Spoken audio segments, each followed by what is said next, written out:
Alexander Rhodes stood on the balcony of what used to be his penthouse office, watching the moving trucks below carry away the last pieces of his empire. And the only person who'd shown up that morning wasn't his CFO or his board members or any of the hundreds of employees who'd praised him when he was on top. It was Rosa Martinez, his cleaning lady of 12 years, who quietly placed a brown paper bag on his desk and said 7 words that would completely change his understanding of wealth, success, and what it meant to have something worth keeping. "Mr. Rhodes, you still have everything that matters." Alexander turned from the window, his expensive suit now feeling like a costume, his carefully styled hair disheveled from a sleepless night, his eyes red from tears he'd finally allowed himself to cry after the lawyers had left and the bankruptcy papers had been signed and the reality had settled, in that he'd lost it all, the $3 billion tech company he'd built from nothing, the mansions and the cars and the private jet, the respect and the power and the identity he'd constructed over 25 years of ruthless ambition and calculated risks that had finally catastrophically failed when his partner had embezzled $8 million and left Alexander holding the legal and financial responsibility for debts he couldn't pay and contracts he couldn't fulfill and a house of cards that had collapsed so quickly. He was still trying to process how he'd gone from the cover of business magazines to bankruptcy court in less than 6 months. Rosa Martinez was 63 years old, a widow who'd immigrated from Guatemala 40 years ago and who'd cleaned Alexander's offices every weekday morning at 6 a.m., arriving before anyone else and leaving before most employees showed up, invisible to everyone except the security guards who knew her name and Alexander, who'd made a point of greeting her every morning, not out of kindness, but out of a superstition he'd developed early in his career that treating cleaning staff well was good luck, though he'd never actually had a real conversation with her beyond pleasantries about the weather and thank yous for her service, had never asked about her life or her family or her dreams, had never seen her as anything more than part of the infrastructure that kept his world running smoothly. "Rosa," Alexander said, his voice hoarse from exhaustion and emotion, "you shouldn't be here. I can't pay you anymore. The company is bankrupt. I'm bankrupt. Everything is being liquidated to pay creditors. And you're not going to get your final paycheck. I'm sorry. I'm so sorry for that. But you should go find another job, somewhere stable, somewhere that won't collapse and leave you stranded like I'm doing." Rosa shook her head and gestured to the brown paper bag on his desk, and Alexander opened it to find a simple sandwich, an apple, a thermos of coffee, and a handwritten note in careful English that read, "Mr. Rhodes, I know you probably didn't eat dinner or breakfast. I know you're probably thinking terrible thoughts. I know you probably feel like you've lost everything. But you're wrong. You've lost money and buildings and things. But you still have your mind and your health and your ability to work and create. You still have time to build something better, something more meaningful, something that can't be stolen by a dishonest partner or destroyed by market forces. And Mr. Rhodes, you still have people who see your value even when the world says you're worthless. I'm one of them, and I'm going to keep showing up every morning until you remember that you're more than your bank account." Alexander stared at the note, at the simple meal prepared by a woman who had every reason to be angry at him for the unpaid wages, who had every reason to celebrate his downfall after 12 years of being invisible to him, who had every reason to walk away and let him face his crisis alone. And instead, she was offering him food and encouragement and a perspective he desperately needed but had been too proud and too devastated to find on his own. And he felt something crack open in his chest, some wall he'd built between himself and genuine human connection, some defense mechanism that had protected him from vulnerability but had also isolated him from the kind of relationships that actually mattered when everything else fell apart. "Why?" Alexander asked, sitting down heavily in his desk chair for what would probably be the last time. Why would you help me? Why would you care what happens to me? I've barely acknowledged your existence for 12 years. I don't even know if you have children or grandchildren. I don't know where you live or what your life is like outside of cleaning my office. I've treated you like furniture, like part of the building rather than a person. So why are you the only one here? Why are you the only one who showed up when everyone else abandoned me? Rosa sat down across from him, something she'd never done in 12 years of working for him, and she said, "Mr. Rhodes, I'm going to tell you some things about myself. Things you never asked about, but that might help you understand why I'm here. I came to America 40 years ago, with nothing but a 4th grade education and a dream of giving my children opportunities I never had. I worked as a cleaning lady because it was the only job available, and I cleaned offices for rich, successful people like you, and I watched them. I studied them. I learned that some people are kind, regardless of their circumstances, and some people are cruel, regardless of theirs. And you, Mr. Rhodes, you were never cruel. You were distant, and you were too busy, and you were wrapped up in your own world. But you always said good morning. You always said thank you. You never treated me like I was beneath you. You never made me feel worthless, even though you didn't really see me.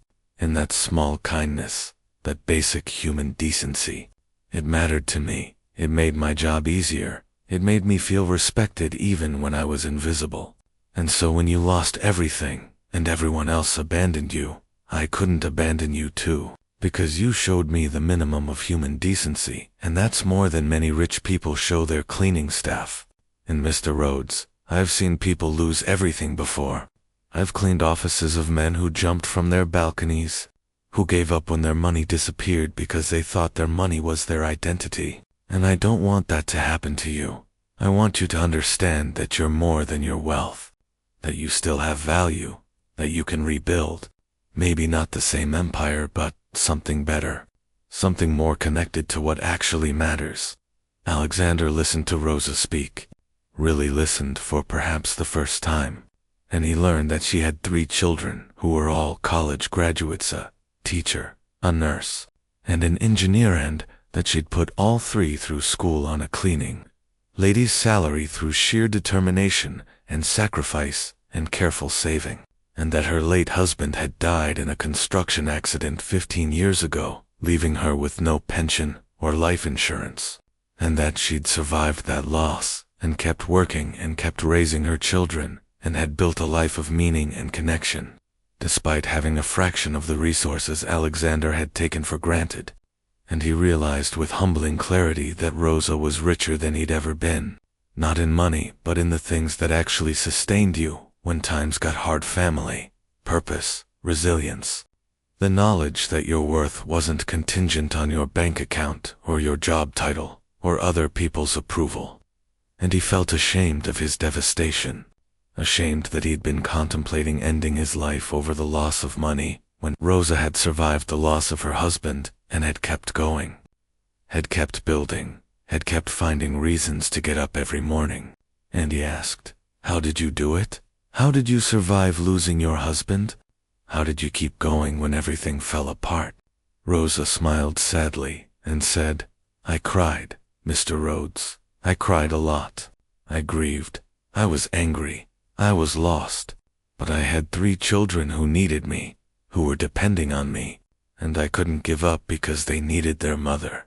And slowly, day by day, I rebuilt, not the same life I had, but a different life, a life that honored my husband's memory by living fully, by being strong, by showing my children that you can survive terrible losses and still find joy, still find purpose, still find reasons to be grateful. And Mr. Rhodes, you don't have children depending on you, but you have yourself depending on you. You have a future self who's going to look back at this moment and either be grateful that you kept going or devastated that you gave up. And I'm here to represent that future self, to tell you to keep going, to remind you that this loss is not the end of your story unless you choose to make it the end." Over the following weeks, as Alexander moved from his penthouse to a modest apartment he could afford, with the little money that wasn't claimed by creditors. Rosa continued to show up every morning, not to clean anymore, since there was no office to clean, but to check on him, to bring him breakfast, to talk with him about life and loss and rebuilding. And through their conversations, Alexander learned more about genuine human connection than he'd learned in 43 years of life. Learned that Rosa's simple life was actually rich with meaning, filled with Sunday dinners with her children and grandchildren, filled with friendships with other cleaning ladies who supported each other through hardships, filled with volunteer work at her church helping newly arrived immigrants navigate the challenges she'd once faced. And Alexander began to see that he'd spent 25 years building an empire, but had neglected to build a life. Had accumulated wealth, but had failed to accumulate relationships. Had achieved success by society's standards, but had missed the point entirely about what made existence meaningful. Rosa introduced Alexander to her children, and he met Maria, the teacher who talked passionately about her students, and Carlos, the nurse, who worked night shifts at a public hospital serving the uninsured, and Sofia, the engineer who'd taken a lower-paying job at a non-profit developing clean water systems for impoverished communities. And he saw that these three people, who made modest salaries and would never appear on any billionaire lists, were living with purpose and joy and connection that he'd never experienced, despite his billions. Were rich in the ways that actually mattered. And he felt simultaneously humbled by what he'd missed, and hopeful that maybe, possibly, he could learn to live differently, could use this catastrophic loss as an opportunity to rebuild, not just his finances but his entire approach to life. The turning point came 3 months after the bankruptcy, when Alexander was working at a coffee shop, his first job in 25 years, making minimum wage, and serving customers who had no idea he used to be a billionaire. And he saw Rosa come in with several other cleaning ladies, her friends, from the service industry, who she'd told about Alexander's situation, and they'd come to support him, to drink coffee he made, and to tip generously, and to treat him with the same dignity he'd once had, not because of who he'd been, but because of who he was becoming. And one of Rosa's friends, an elderly woman named Carmen, told him, "Mr. Rhodes, Rosa says you're learning to see people now, learning to really see them, and that's good. That's what losing everything teaches you if you let it. It teaches you that people matter more than things, that kindness matters more than success, that being rich in relationships is better than being rich in money, though obviously having both would be nice." And everyone laughed, and Alexander laughed too. Genuinely laughed for the first time since his world had collapsed. And he realized he was happy, actually happy despite having nothing, happy because he was connected to real people, having real conversations about real things, happy because he mattered to these women not for what he could do for them, but for who he was, happy because he'd finally learned to see Rosa and Carmen and the other customers and his co-workers as full complex human beings rather than as extras in the movie of his life. And that shift in perspective, that fundamental change in how he related to other people, that was worth more than any business deal he'd ever closed. Alexander started attending Rosa's church, not because he'd suddenly become religious, but because he wanted to understand the community that had sustained her through so many hardships. And he met immigrants working multiple jobs to support families here and abroad, met people facing challenges that made his bankruptcy seem trivial. Met people who had genuine faith that things would get better, that hard work and mutual support and hope would eventually lead to better circumstances.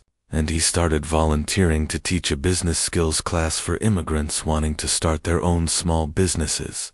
And he discovered that teaching what he knew, sharing his expertise not for money but to genuinely help people improve their lives, was more satisfying than any billion-dollar acquisition had ever been. And the people he taught treated him with respect and gratitude, and he formed real friendships. And he began to understand what Rosa had tried to tell him that first morning, that he hadn't lost everything. He'd lost money and status, but he still had his knowledge and his abilities and his capacity for growth and connection. And those things, properly valued and properly used, were worth more than any bank account. 6 months after the bankruptcy, Alexander got an email from a former employee named Jennifer, who'd been his assistant for 7 years before the company collapsed. And she wrote, "Mr. Rhodes, I've been meaning to reach out, but didn't know what to say. I was angry when everything fell apart. Angry that I lost my job and my stock options and the career I'd built, and I blamed you. But I've spent these months watching your social media posts about working at the coffee shop and volunteering with immigrants and learning from your cleaning lady.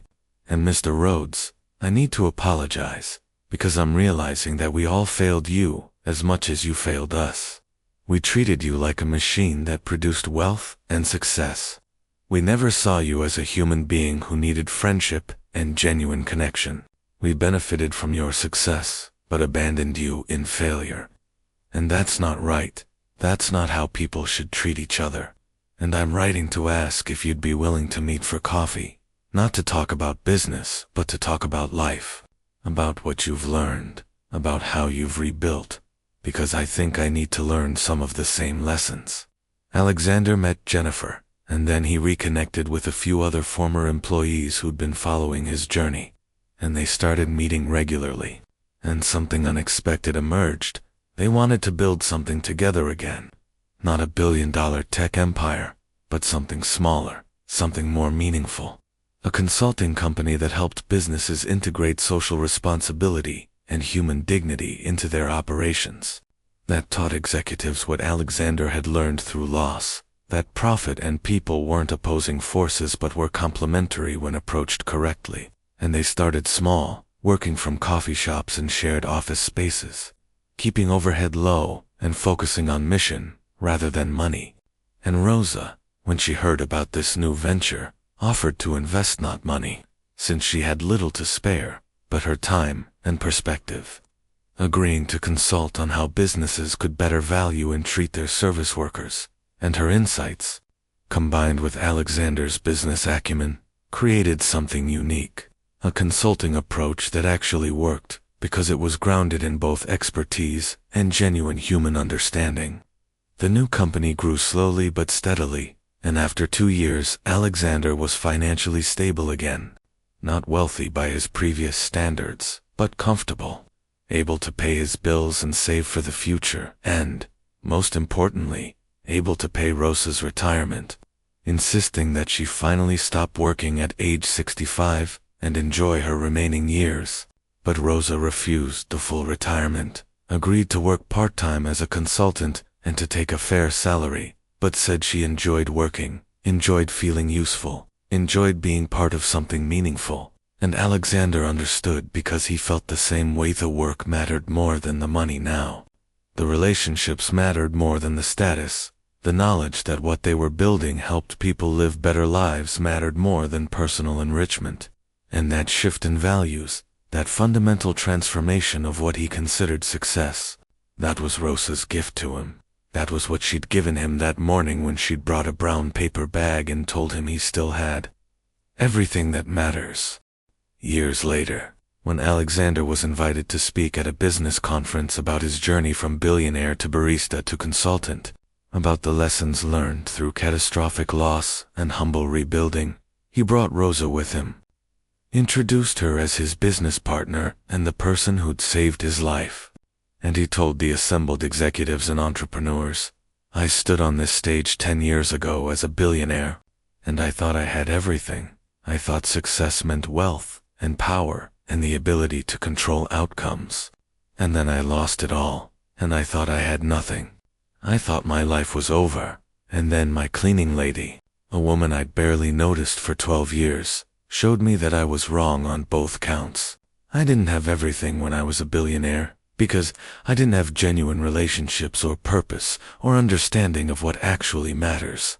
And I didn't have nothing when I went bankrupt because I still had my mind and my health and my capacity to learn and grow and connect. In the journey from thinking I had everything to thinking I had nothing to understanding what I actually have.